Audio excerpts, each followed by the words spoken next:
Hi hello ನಮಸ್ಕಾರ ಸ್ನೇಹಿತರೆ, ನಾನು ನಿಮ್ಮ ವಿಲಾಸ್ ಎಚ್ ರಚಣ್ಣ. ನಿಮ್ಮ ಪ್ರೀತಿಯ ಕಾಂತಿ ಕ್ರಿಯೇಷನ್ಸ್ ಯೂಟ್ಯೂಬ್ ಚಾನಲ್ನ ಕತೆಗಾರ ಸರಣಿಗೆ ನಿಮ್ಗೆಲ್ಲರಿಗೂ ಸ್ವಾಗತ. ಸ್ನೇಹಿತರೆ, ರಾಮಾಯಣ ನಮ್ಮೆಲ್ಲರಿಗೂ ಪರಿಚಯ ಇರ್ತಕ್ಕಂಥದ್ದೇ. ಆದರೆ ರಾಮಾಯಣದ ಮಹಾಸಾಗರದಲ್ಲಿ ನಮಗೆ ಗೊತ್ತಿಲ್ಲದ, ಯಾರಿಗೂ ತಿಳಿಯದಂತಹ ಅನೇಕ ರಹಸ್ಯಗಳು ಅಡಗಿವೆ. ಸಾಮಾನ್ಯವಾಗಿ ನಾವೆಲ್ಲರೂ ವಾಲ್ಮೀಕಿ ರಾಮಾಯಣನ ಓದಿರ್ತೇವೆ ಅಥವಾ ಕೇಳಿರ್ತೀವಿ. ಆದರೆ ನಮ್ಮಲ್ಲಿ ಸರಿಸುಮಾರು 300ಕ್ಕೂ ಹೆಚ್ಚು ರಾಮಾಯಣದ ವಿಧವಾದಂತಹ ಆವೃತ್ತಿಗಳಿವೆ. ಅದು ನಿಮಗೆ ಗೊತ್ತಾ? ಇವತ್ತಿನ ಕತೆಗಾರ ವಿಶೇಷ ಸರಣಿಯಲ್ಲಿ ನಾನು ಒಂದು ವಿಶೇಷ ವಿಷಯವನ್ನ ತಿಳಿಸ್ತಿದ್ದೇನೆ. ಅದೇ ಸೀತಾಮಾತೆ ರಾವಣನ ಮಗಳೇ.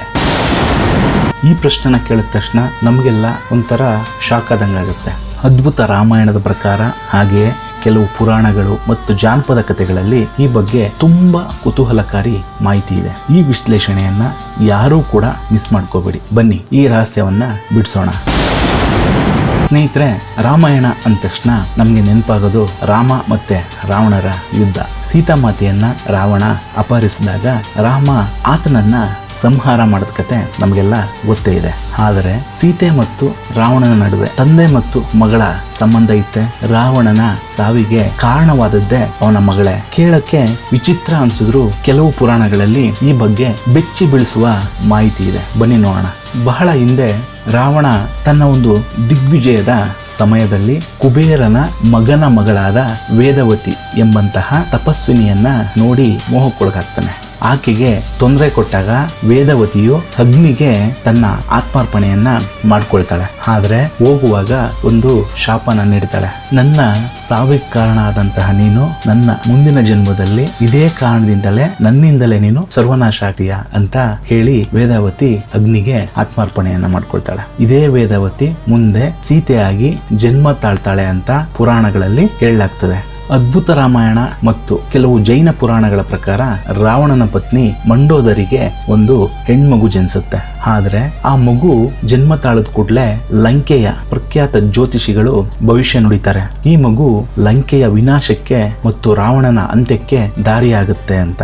ಮಗಳ ಮೇಲೆ ಪ್ರೀತಿ ಇದ್ರೂ ಸಹ ಲಂಕೆಯ ಮತ್ತೆ ತನ್ನ ವಿನಾಶದ ಹಿತದೃಷ್ಟಿಯಿಂದ ರಾವಣ ಆ ಮಗುವನ್ನ ಕೊಲ್ಲಕ್ಕಾಗ್ದೇನೆ ಒಂದು ಪೆಟ್ಟಿಗೆಯಲ್ಲಿಟ್ಟು ಸಮುದ್ರದಲ್ಲಿ ಅಥವಾ ಜನಕ ಮಹಾರಾಜನ ಮಿಥಿಲಾ ನಗರದ ಮಣ್ಣಿನಲ್ಲಿ ಹೂತಾಕೋದಕ್ಕೆ ತನ್ನ ಸೈನಿಕರಿಗೆ ಆಜ್ಞಾಪಿಸ್ತಾನೆ. ಕೆಲವೊಂದು ಪುರಾಣಗಳಲ್ಲಿ ಹೇಳುವಂತೆ ಆ ಚಿನ್ನದ ಪೆಟ್ಟಿಗೆಯಲ್ಲಿ ಏನು ಆ ಮಗುನ ಹಾಕಿ ಸಮುದ್ರದಲ್ಲಿ ಬಿಟ್ರು, ಆ ಬೆಳದಿಂಗಳ ರಾತ್ರಿಯಲ್ಲಿ ಆ ಪೆಟ್ಟಿಗೆ ಅಲೆಗಳಲ್ಲಿ ತೇಲ್ಕೊಂಡು ಭೂಮಿಯಲ್ಲಿ, ಇನ್ನ ಕೆಲವು ಪುರಾಣಗಳಲ್ಲಿ ಮಿಥಿಲಾ ನಗರದ ಭೂಮಿಯಲ್ಲಿ ಹೂಳಲಾಗಿತ್ತು. ಅಲ್ಲಿ ಯಜ್ಞಕ್ಕಾಗಿ ಜನಕ ಮಹಾರಾಜ ಆ ಪ್ರದೇಶವನ್ನ ಕ್ಲೀನ್ ಮಾಡ್ಬೇಕಾದ್ರೆ ಮಿಥಿಲಾ ನಗರದ ಜನಕರಾಜನ ಆಸ್ಥಾನದ ಹತ್ರ ಅಲ್ಲಿ ಪೆಟ್ಟಿಗೆನಲ್ಲಿ ಮಗು ಸಿಕ್ತು ಅಂತ ಹೇಳ್ತಾರೆ. ಒಟ್ಟಾರೆ ಸೀತಾಮಾತೆ ಭೂಮಿ ಪುತ್ರಿ, ಧರಣಿ ಪುತ್ರಿ ಅಂತಾನೆ ಹೇಳೋದು. ಭೂಮಿಯಲ್ಲಿ ಜನಕ ಮಹಾರಾಜನಿಗೆ ಸಿಕ್ಕಿದಂತಹ ದತ್ತು ಪುತ್ರಿ ಅನ್ನೋದು ಎಲ್ರಿಗೂ ಗೊತ್ತಿರತಕ್ಕಂಥ ವಿಚಾರ. ಅದರ ಹಿಂದಿನ ವಿಚಾರ ಇದಾಗಿರುತ್ತೆ ಅನ್ನೋದು ವಿಶೇಷ ಸ್ನೇಹಿತರೆ. ಇಲ್ಲಿ ಅದೇ ಸಮಯದಲ್ಲಿ ಮಿಥಿಲಾ ನಗರದಲ್ಲಿ ಜನಕ ಮಹಾರಾಜನು ಯಜ್ಞಕ್ಕಾಗಿ ಭೂಮಿಯನ್ನ ಉಳುತ್ತಿರ್ಬೇಕಾದ್ರೆ ಆ ಚಿನ್ನದ ಪೆಟ್ಟಿಗೆ ಸಿಗುತ್ತೆ. ಅದರಲ್ಲಿದ್ದಂತಹ ಮಗುವೆ ಸೀತಾಮಾತೆ. ಇಲ್ಲಿ ಒಂದು ಅದ್ಭುತವಾದಂತಹ ತಿರುವು ಏನಂದ್ರೆ ಸ್ನೇಹಿತರೆ, ರಾವಣನು ಯಾವ ಮಗುವನ್ನ ತನ್ನ ಸಾವಿಗೆ ಕಾರಣ ಆಗುತ್ತೆ ಅಂತ ದೂರ ಇಟ್ಟಿದ್ನೋ ಅದೇ ಮಗು ಮುಂದೆ ಅವನ ವಿನಾಶಕ್ಕೆ ಮೂಲ ಕಾರಣವಾಗ್ತಾಳೆ. ಇದು ವಿಧಿಯಾಟ ಮತ್ತೆ ವೇದಾವತಿಯ ಶಾಪ. ಹಾಗಾದ್ರೆ ರಾವಣನ್ಗೆ ಸೀತೆಯನ್ನ ಅಪಹರಿಸಿದಾಗ ಅವಳು ತನ್ನ ಮಗಳು ಅಂತ ತಿಳಿದಿತ್ತೆ. ರಾವಣನ್ಗೆ ಸೀತೆ ತನ್ನ ಮಗಳು ಅಂತ ತಿಳಿದಿದ್ದರಿಂದಲೇ ಆಕೆಯನ್ನ ಅಶೋಕವನದಲ್ಲಿ ಗೌರವದಿಂದ ಇರಿಸಿದ್ನು. ಆದ್ರೆ ಅವಳ ಮೂಲಕ ತನ್ನ ಸಾವು ಬರಲಿ ಅಂತ ಅವನು ಕಾತುರದಿಂದ ತನ್ನ ಪಾಪದ ಪಶ್ಚಾತ್ತಾಪಕ್ಕಾಗಿ, ಮೋಕ್ಷಕ್ಕಾಗಿ ಕಾಯ್ತಾ ಇದ್ನು ಅಂತ ಕೆಲವು ಪುರಾಣಗಳ ಪ್ರಕಾರ ಹೇಳಲಾಗುತ್ತೆ. ಆದ್ರೆ ವಾಲ್ಮೀಕಿ ರಾಮಾಯಣದ ಪ್ರಕಾರ ಇದು ಕೇವಲ ಅಧರ್ಮದ ಹಾದಿ. ಪುರಾಣಗಳ ಈ ವಿಭಿನ್ನ ದೃಷ್ಟಿಕೋನ ನಮ್ಮಲ್ಲಿ ಮತ್ತೆ ಓದುವವರಲ್ಲಿ, ಕೇಳುವವರಲ್ಲಿ, ವೀಕ್ಷಕರಲ್ಲಿ ದೊಡ್ಡ ಚರ್ಚೆಯನ್ನೇ ಹುಟ್ಟಾಕುತ್ತೆ. ಸೀತೆ ಕೇವಲ ರಾಮನ ಪತ್ನಿಯಲ್ಲ, ಅವಳು ಅಧರ್ಮವನ್ನ ಅಳಿಸೋದಕ್ಕೆ ಬಂದಂತಹ ಒಂದು ಶಕ್ತಿ. ರಾವಣ ತನ್ನ ಸ್ವಂತ ರಕ್ತದವರಿಂದಲೇ ಅಂತ್ಯ ಕಂಡಿದ್ದು ಇತಿಹಾಸದ ದೊಡ್ಡ ಒಂದು ಅಧರ್ಮಕ್ಕೆ ಮತ್ತು ಅಧರ್ಮದಿಂದ ಏನಾಗುತ್ತೆ ಅನ್ನೋದಕ್ಕೆ ಸಿಕ್ಕಂತಹ, ಕಲಿತಂತಹ ಒಂದು ಪಾಠ. ಸ್ನೇಹಿತರೆ, ಯಾರಿಗಾದ್ರೂ ಇದು ಪ್ರಶ್ನಾರ್ಥಕ ಅಂತ ಅನ್ಸಿದ್ರೆ ವಾಲ್ಮೀಕಿ ಮಹರ್ಷಿಗಳು ಬರೆದಿರತಕ್ಕಂತಹ ಅದ್ಭುತ ರಾಮಾಯಣದಲ್ಲೇ ಇದ್ರ ಬಗ್ಗೆ ಉಲ್ಲೇಖ ಇದೆ. ಇಲ್ಲಿ ವಾಲ್ಮೀಕಿ ಮಹರ್ಷಿಗಳು ಸೀತೆಯನ್ನ ಮಂಡೋದರಿಯ ಪುತ್ರಿ ಅಂತ ಬಿಂಬಿಸಿದ್ದಾರೆ. ಜೈನ ರಾಮಾಯಣ ಹೋಮೋಚರ್ಯ ಅಂತ ಕೂಡ ಕರೀತಾರೆ. ಇದರಲ್ಲಿ ಸೀತೆ ರಾವಣನ ಮಗಳು ಅಂತ ಉಲ್ಲೇಖ ಇದೆ.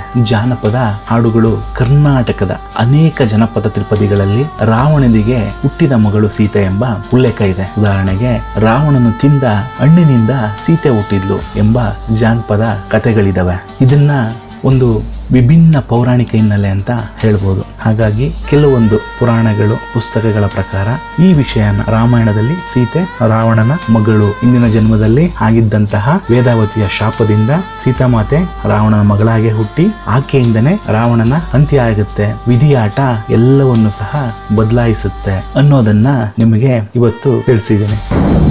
ನಿಮಗೆ ಈ ಒಂದು ಮಾಹಿತಿ ಮತ್ತು ಈ ಒಂದು ಕತೆ ಇಷ್ಟ ಆಗಿದ್ರೆ ಎಲ್ಲರೂ ಈ ವಿಡಿಯೋನ ಲೈಕ್ ಮಾಡಿ, ಬೇರೆಯವ್ರಿಗೂ ಸಹ ಈ ಮಾಹಿತಿ ಹಂಚಿಕೆ ಆಗಲಿ ಅದಕ್ಕೋಸ್ಕರ ಶೇರ್ ಮಾಡಿ. ನಿಮ್ಮ ಅಭಿಪ್ರಾಯಗಳು ಏನೇ ಇದ್ರೂ ಸಹ ಕಮೆಂಟ್ ಮಾಡಿ ತಿಳಿಸಿ. ಮತ್ತೆ ಇನ್ನೊಂದು ನಿಗೂಢವಾಗಿ ಅಡಗಿರತಕ್ಕಂತಹ ಹೊಸ ವಿಶೇಷ ವಿಷಯಗಳನ್ನ ನಿಮ್ಮ ಮುಂದೆ ಮುಂದಿನ ಕತೆಗಾರ ಸರಣಿಯಲ್ಲಿ ನಿಮ್ಮ ಜೊತೆ ಹಂಚ್ಕೊಳ್ತೀನಿ. ಇದೇ ತರಹದ ವಿಶೇಷ ಸರಣಿಗಳನ್ನು ನೋಡೋದಕ್ಕಾಗಿ ಮರಿದೇನೆ ಯಾರೆಲ್ಲ ನಮ್ಮ ಚಾನಲ್ನ ಸಬ್ಸ್ಕ್ರೈಬ್ ಮಾಡಿಲ್ಲ ಹಿಂದೆ ಸಬ್ಸ್ಕ್ರೈಬ್ ಮಾಡಿ ನಮ್ಮ ಚಾನಲ್ನ ಇದೇ ಥರ ಪ್ರೋತ್ಸಾಹಿಸ್ತಾ ಇರಿ ಸ್ನೇಹಿತರೆ. ಅಲ್ಲಿವರೆಗೂ ಟೇಕ್ ಕೇರ್. ನಮಸ್ಕಾರ ಸ್ನೇಹಿತರೆ.